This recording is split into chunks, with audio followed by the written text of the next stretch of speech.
Thank you. Okay. Look at that.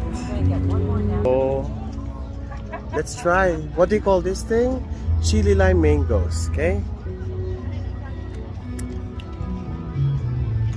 Nakakuha na ako. Sikat na sikat to sa mga Mexican. Ayan, chili lime mangoes. Oh? Diba sa Pilipinas tayo, $7? $7? Yes. Ano naman yan? Mga ka-fresh, ito pala yung binili kong mangga. O ayan So sa Pilipinas, nilalagyan natin to ng diba? Ng alamang. Pero dito, chili. So maanghang siya. Saka nakakita ang maanghang na na mangga, diba? Chili lime. Good to. 1 to 10, 7. This is what I got from Halal, guys.